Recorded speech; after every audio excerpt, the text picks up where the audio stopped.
serious? You're gambling I'm with the lives of anymore. millions of people. You think You're gambling with World War III. An exchange with global implications as President Trump clashes with the Ukrainian President Zelensky at the White House. And we take a look at political ads in the race for Supreme Court and the impact they may truly have on voters. And at least a few more hours of alert day conditions as winds roar behind me. When can you expect those winds to lighten up? That's coming up. You're watching News 3 now at 5. We're going to get a first look at the forecast. They said it was going to be windy out there. And Alex, you could hear it blowing through the tower out there in the backyard patio. Yeah, you sure can. You'd think you'd see these trees moving a lot more, but we're kind of isolated right here by the weather patio hut. You got to go a little bit beyond, and the trees are moving in the background, and then you can really, like you said, Eric, hear it up by our tower, which is behind me. We got a few more hours of alert day conditions, or about an hour at least of the peak of our alert day conditions left across southern Wisconsin, where we do have wind advisories in effect until 6 p.m. Wind gusts have exceeded 50 miles per hour in some parts of southern Wisconsin, so that wind advisory for just a little bit longer for southern Wisconsin. They have a high wind warning for even stronger gusts to the south and to the west. There's that peak wind gust. Look at Lone Rock. 53 miles per hour was a wind gust that we saw today in Lone Rock observed. 55 miles per hour in Janesville and 40 at the airport in Madison. Here we go. We got a gust coming right now. Winds sustained at 24 miles per hour on our first Warren weather cam at the Edgewater. You probably see it moving a little bit, just a little bit. 43 right now in Madison. 40s across Dane County. 30s are coming in from the north and from the west behind this front that came through. That's the cause for these gusty winds. They'll get down temps into the 30s as the winds try to ease up. Coming up in Maine weather, we'll track the end of the winds, and then we're also going to talk about a big weather system for next week that bears a lot of watching. All right, Alex. Welcome back, by the way. Good to have you back. Ukrainian President Volodymyr Zelensky came to the U.S. today to try to make a deal, but clashed with President Trump and Vice President J.D. Vance in front of the cameras. Well, President Trump had been pressing for an agreement giving the U.S. access to profits from Ukraine's rare earth minerals as part of a path to ending the war with Russia. Erica Brown has more details from a busy day at the White House. Tensions spilled over in the Oval Office between President Trump and Ukrainian President Volodymyr Zelensky during a meeting that was supposed to be about ending Russia's war with Ukraine. You're not in a good position. You don't have the cards right now. With us, you start having not cards. playing cards. Right now, you don't. Yeah, you're playing cards. Mr. President. You're playing cards. Serious. You're gambling with the lives of war. millions of people. You're gambling with World War III. You're gambling with World War III. And what you're doing is very disrespectful to the country, this country. The conversation turned contentious as Zelensky questioned Vice President Vance about Russia honoring any deal. What kind of diplomacy, JD, you are speaking about? What do you mean? I'm talking about the kind of diplomacy that's going to end the destruction of your country. Yes, but if you Mr. President, with respect, I think it's disrespectful for you to come into the Oval Office and try to litigate this in front of the American media. You should be thanking the president for trying to bring an end to this conflict. President Trump stepped in, telling Zelensky America saved Ukraine. You invited if me you to didn't have our military equipment, this war would have been over in 2 weeks. In 3 days, I heard it from Putin. In 3 days. This is something maybe new. Less. In 2 weeks, of course, yes. It's going to be a very hard thing to do business like this. I tell you. Just say thank you. The White House says Ukraine has been difficult to negotiate with for some time. I don't want a ceasefire. I don't want a ceasefire. I want to go, and I wanted this. Look, if you could get a ceasefire right now, I tell you, you take it so the bullets stop flying and your men stop getting killed. Of course, we want to stop the war. But you're saying you don't want a ceasefire. But I said to you, I want a ceasefire. With guarantees. A scheduled news conference with the two leaders was scrapped, and Zelensky left with neither side signing a mineral rights agreement. Erica Brown, CBS News, the White House. After leaving the White House, President Zelensky posted on social media thanking the American people and the president for supporting Ukraine, adding that his country needs a, quote, just and lasting peace. Russia's deputy chair of national security responded to the Oval Office meeting on social media, calling President Zelensky a, quote, insolent pig, and says he got a, quote, proper slapdown in the Oval Office. English will soon be the official language of the United States. President Trump will make that change by signing an executive order, according to a White House official. It marks the first time in U.S. history that an official language was designated on a national level. The order will also rescind a mandate from the Clinton White House that required agencies to provide help to people who don't speak English, although the agencies will still be able to do so. An Oregon man is in police custody after an investigation into child sexual abuse materials. Police say the man was arrested this morning about 6:30. Officers executed a warrant at a residence on Orchard Drive, just 2 blocks east of the Oregon Historical Society. Evidence related to the investigation was collected during the search. And following that search, the 65-year-old man was arrested and faces 10 counts of possession of child pornography. He's currently being held in the Dane County Jail. UW Health is calling an offer from Anthem Blue Cross Blue Shield unfair during negotiations over a new agreement. The current agreement is set to expire this April, and new negotiations have now hit a snag. UW Health says the offer is neither fair to their members nor their care teams. In response, Anthem Blue Cross Blue Shield said UW Health is requesting a 32% price increase over 3 years for Anthem members. This increase is more than 4 times the current rate of inflation in the first year alone for care at certain UW Health facilities.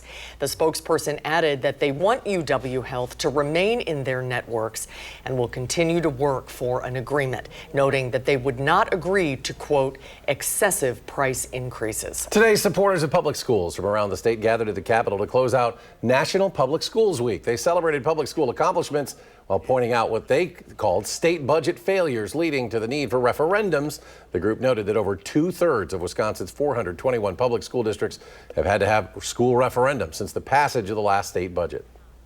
I just had a meeting a couple weeks ago with one of our local legislators. I asked him, is there a problem? Every one of your constituents has gone to referendum. We ourselves, we're on the treadmill for a referendum, endlessly. We live literally paycheck to paycheck or referendum to referendum. Now, several of the speakers at today's event are calling for more state funding to decrease the need for referendums and reduce the strain on taxpayers. Political ads for the Supreme Court race are ramping up on broadcast TV, streaming, and more. But experts say they're getting more negative over time, and for some who don't know any better, are getting scarier too. Arman Rahman has more. We may be far from the presidential election, but political ads for judicial races are starting to dominate the airwaves again. But how do we keep them from advising the discretion of some unintended viewers? Our own kids watch these ads and are asking, like, is it really the case that a candidate has let somebody loose who's right outside my door ready to attack me? And so I think, that's not the typical reaction that people have to negative ads. Because while we may not think much of claims like this, but the new neighbor is a pedophile. Younger minds have a harder time hitting mute. It's harder for a younger child to put into context, right? Marie-Louise Morris is an expert in how children interact with media. You'll get a knock on your bedroom door at 1 a.m. Like, I can't sleep, or I'm worried, I had a bad dream, or sort of seeming anxious, kind of wanting to check the door is locked or whatever. She says checking in and not belittling your child's fears is key. Just kind of helping them put it into context in terms of saying, we're safe, it's fine, this is there to kind of make people vote or pay money in particular ways, but it's not something that you need to worry about. But journalism professor Mike Wagner says the ad wars are taking another turn with judicial races like the state Supreme Court race. If you read the fine print, the conclusion the ad is trying to get you to draw is not accurate. He says a recent ad supporting Brad Schimmel for justice identified someone as his opponent, Susan Crawford, who wasn't. Those kinds of things can have ancillary consequences to where the people who are, misidentified as being a candidate might actually end up facing harassment. Experts say the more negative ads get, they should push us to research for more information. But negative ads at their worst disgust us and paralyze us, and often might lead us to conclude there's no sense participating at all. The ideal trajectory is that we have less of that and more of a reasoned debate about kind of what are the policies and practices. Reporting in Madison, Arman Rahman, News 3 Now. Thank you, Arman. And a reminder, that election is set for April 1st. The News 3 Now political reporter Will Kadili sat down with one of those candidates in the Supreme Court race, the first of 2 interviews in that race, and joins us now with more. Will? Well, these state Supreme Court races are technically nonpartisan. That's why you see them actually on the spring ballot with your mayor, city council races. We can peel back some of the layers there. For example, we asked Dane County Judge Susan Crawford about her judicial idols and who she would most want to emulate on the bench. Ruth Bader Ginsburg is somebody who is kind of a hero of mine, both for her advocacy in working to expand rights and get the rights of equal protection for women recognized by the Wisconsin Supreme Court, first as a lawyer and then as a justice. And more locally, Chief Justice Shirley Abrahamson is somebody who I just really revered. Now, we also spoke with Crawford about her position on things like judicial ethics and when the state Supreme Court should overturn a past decision. More included there, and you can see that full interview this Sunday at 10:30 on For the Record. And next week on the show, we'll hear from her opponent, Waukesha County Judge Brad Schimmel. All right, we'll look forward to that. Thank you. On this gusty Friday, Chief Meteorologist Alex Harrington's back next. A complete look at his first warn forecast. And more than 300 million people suffer from various rare diseases worldwide. How technology is helping diagnose those diseases earlier. And a long week on Wall Street ends on a high note. The Dow climbing more than 601 points. The Nasdaq up 303. The S&P 500 adds about 93. And we'll be right back.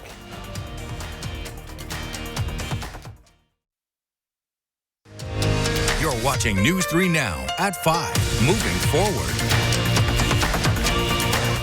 Consumers nationwide are being encouraged to put away their wallets today as part of a social media movement calling for an economic blackout. The grassroots organization, the People's Union USA, describes its campaign as an act of economic resistance, urging Americans to avoid all unnecessary spending for 24 hours, especially at major retailers. The group is pushing back against what it sees as the influence of billionaires and big corporations.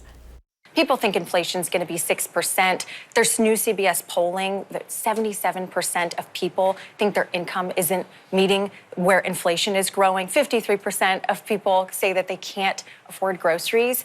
I just threw a lot of numbers at you, but the takeaway is people don't feel like they're winning, and this boycott does seem to have struck a nerve.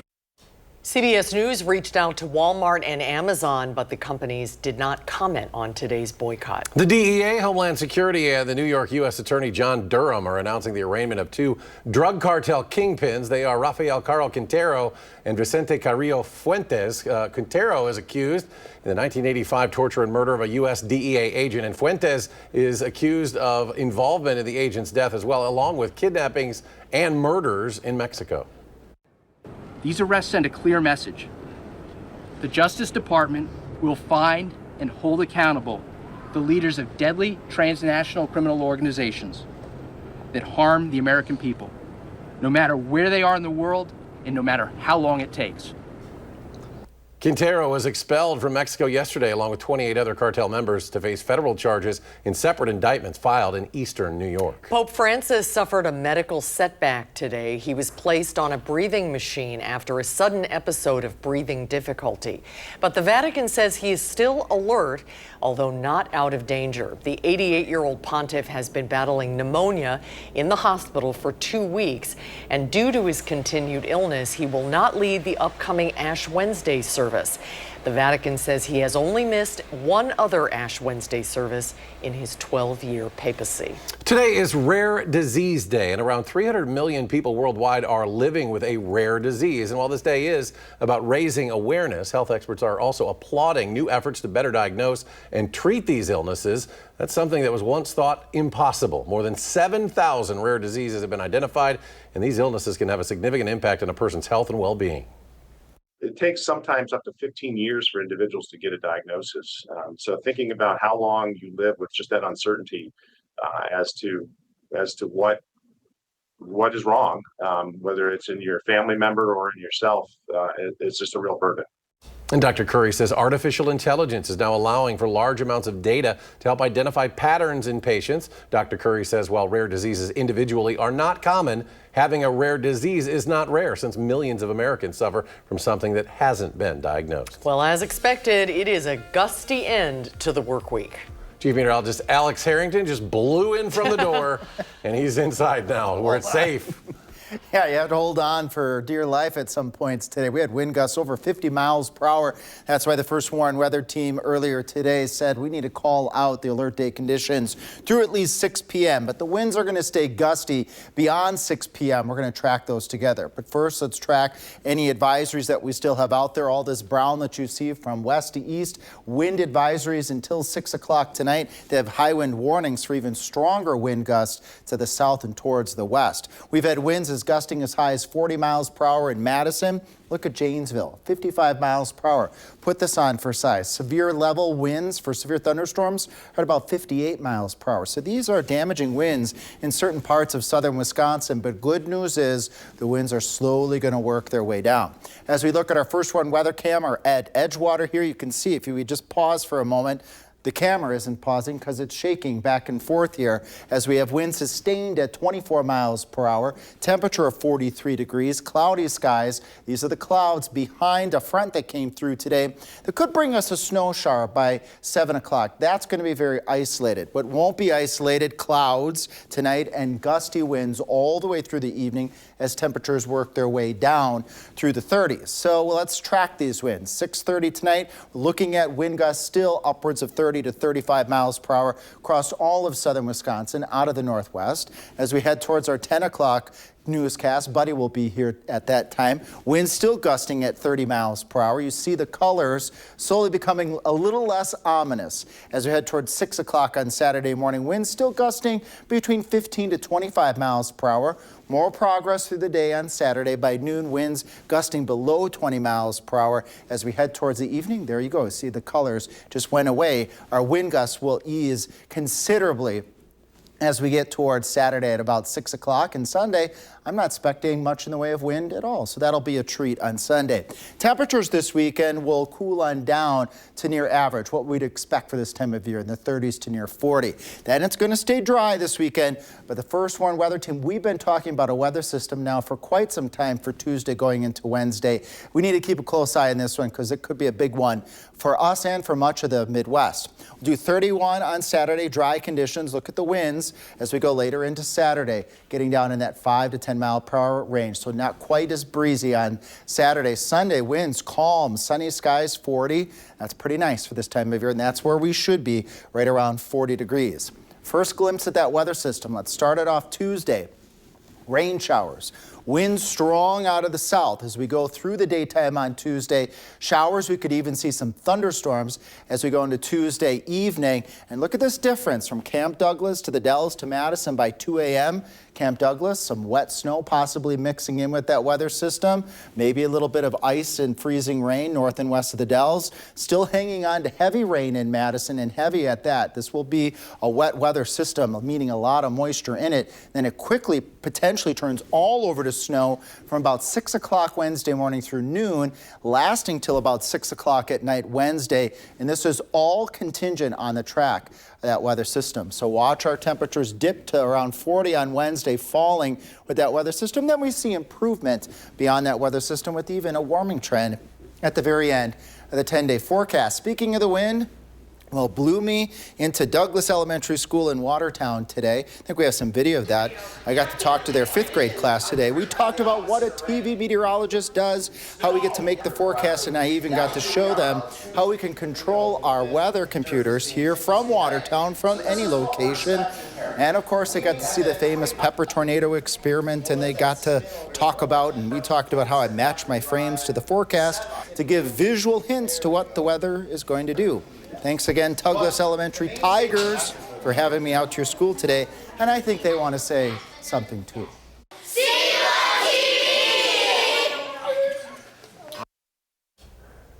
There you go, Alex. You're in the yearbook. The pepper tornado. There it is. There it is. And he's got a whole room full of glasses in there, kids. Very nice. Good job, Alex. Thank you. Just ahead, it is the end of an era for what was once the tallest roller coaster in the world. There it went. There it goes. That story's coming up next.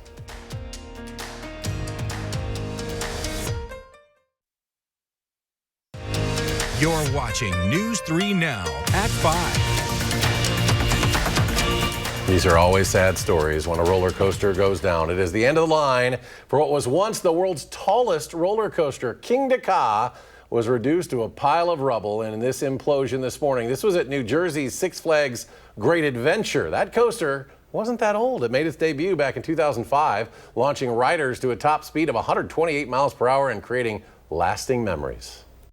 It's the ride that made me a coaster enthusiast, and now it's gone.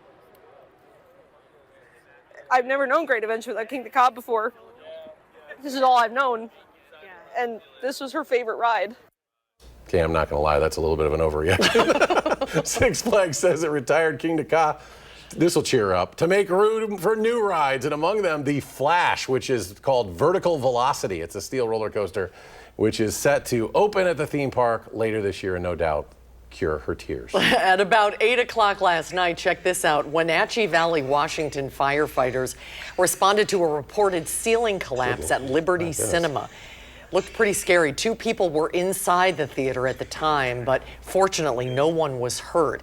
The cause of the collapse remains under investigation. Now that is an interactive movie experience, just not the kind that you want to have. Definitely not. We're back. Final check of your weekend First Warn forecast after a short break.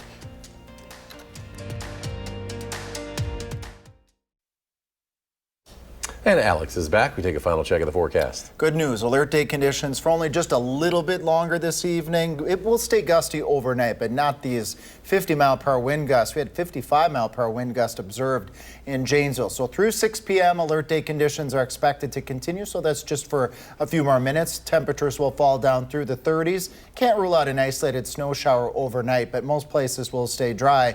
And our attention turns to the Tuesday, Wednesday weather system that could bring us heavy rain, maybe changing to wet snow and windy conditions. We're keeping a close eye on that weather system. But nothing we need to shovel, right? We just want rain. It's possible. Yeah. It's possible. All right, Alex. We're back in 30 minutes for News 3 Now at 6. CBS Evening News is next.